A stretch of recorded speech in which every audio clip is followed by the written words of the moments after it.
Salut frères et sœurs, que la paix et la grâce du Seigneur soient avec vous.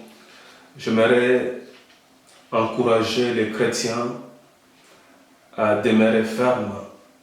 Les jours sont mauvais. Le Seigneur Jésus-Christ revient bientôt. Demeurer ferme dans la foi.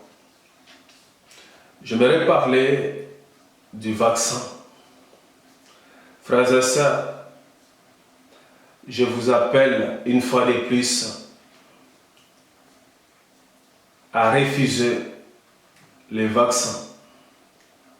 À refuser les vaccins s'il faut jusqu'au sang. À refuser les vaccins s'il faut jusqu'au sang.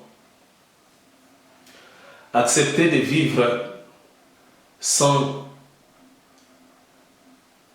le pass soi-disant sanitaire, le pass satanique.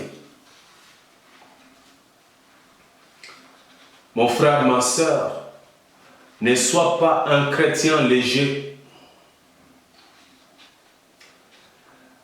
Ne te laisse pas corrompre. Ne sois pas un chrétien lâche. Que les choses du monde ne te séparent pas de l'amour de Dieu. Que les passes soi-disant sanitaires ne deviennent pas pour toi une occasion de chute. C'est triste. Je trouve que beaucoup de gens qui se disent chrétiens sont légers. Le pass soi-disant sanitaire a révélé que beaucoup sont attachés aux choses du monde. Même les gens qui ne connaissent pas Dieu sont plus fermes que beaucoup de gens qui se disent chrétiens. Il y a beaucoup de gens qui ne sont pas des chrétiens, qui ont renoncé à leur profession, à leur loisir, etc. Malheureusement, beaucoup de gens qui se disent chrétiens ont succombé face au pass satanique. Aussi, il y a certains pasteurs qui ont mis des fidèles dans l'erreur. Certaines personnes ont publié des messages qui ne sont pas conformes à la volonté de Dieu, des visions qui ne viennent pas de Dieu. J'ai suivi une vidéo d'un homme qui s'appelle Samuel Panzo. Cet homme s'est dit prophète. Il habite en France. Dans la vidéo que j'ai regardée, il donne des soi-disant modalités prophétiques pour prendre les vaccins. Cet homme dit des choses.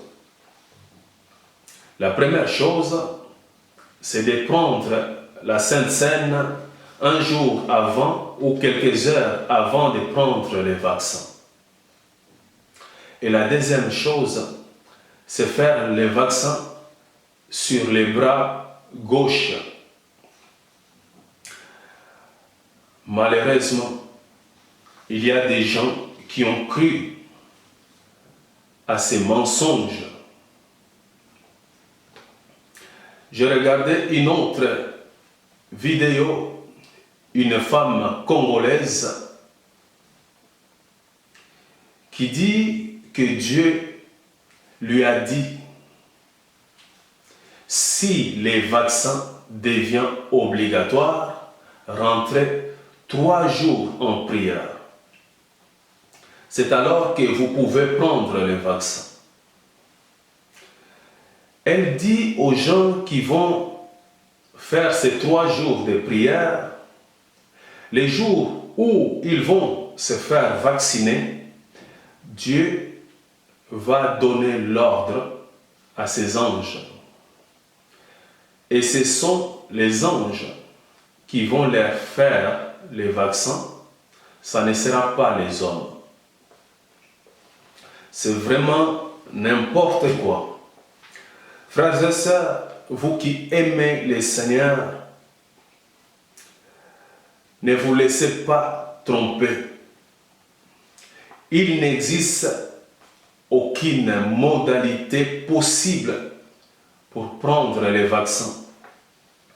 Il n'existe aucune modalité possible pour prendre les vaccins. Je répète, il n'existe aucune modalité possible pour prendre les vaccins. La directive que nous avons reçue au sujet du vaccin de la part du Seigneur, c'est de refuser les vaccins. Dieu m'a amené à lire le livre de Daniel, chapitre 3. L'histoire d'Anania, Michaël et Azaria, à qui le chef des eunuques donna le nom de Shadrach, Meshach et Abednego. Ces hommes étaient des Juifs. Par la fidélité envers Dieu, ils ont refusé de se soumettre à l'ordre du roi Nabuchodonosor. Ils avaient préféré, même s'il faut mourir, que de se soumettre à l'obligation du roi Nabuchodonosor. Frères et sœurs, ce qui s'est passé à l'époque, c'est comparable à la situation actuelle. Les autorités jouent le rôle de Nabuchodonosor. Et les vaccins est comparable à la statue devant laquelle tous devaient se prosterner et adorer.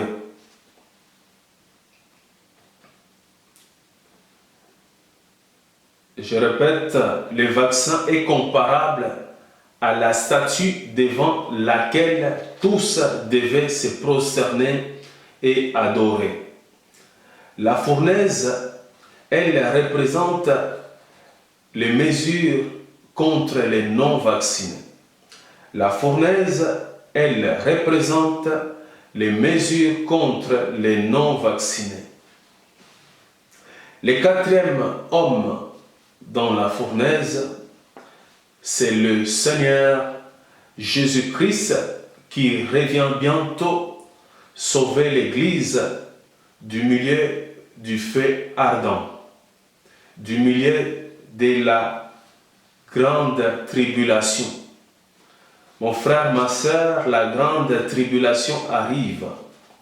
Et le déclenchement de la grande tribulation se fera par les vaccins. Toute personne qui refusera les vaccins sera persécutée. Les mesures actuelles, c'est le commencement.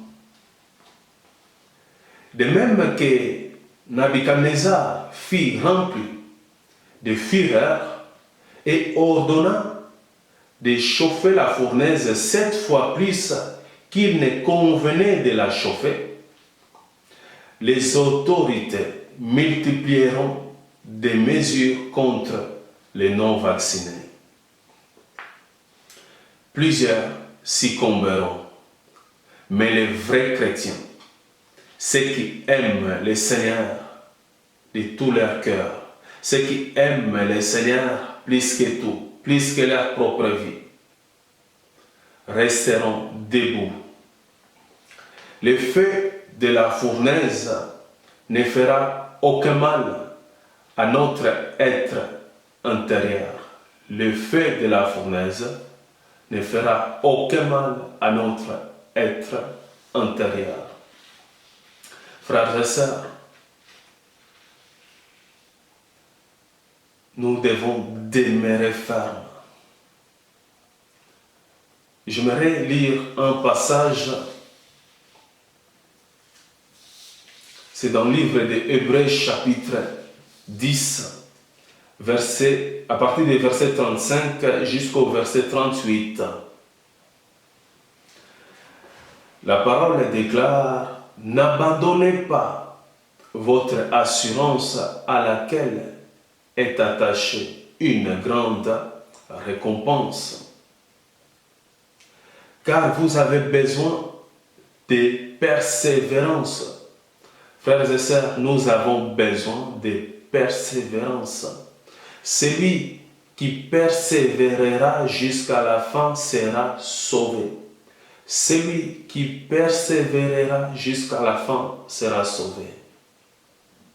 Car vous avez besoin de persévérance afin qu'après avoir accompli la volonté de Dieu, vous obteniez ce qui vous est promis. Encore un peu de temps, celui qui doit venir viendra, et il ne tardera pas, et mon juste vivra par la foi. Mais s'il se retire, mon âme ne prend pas plaisir en lui.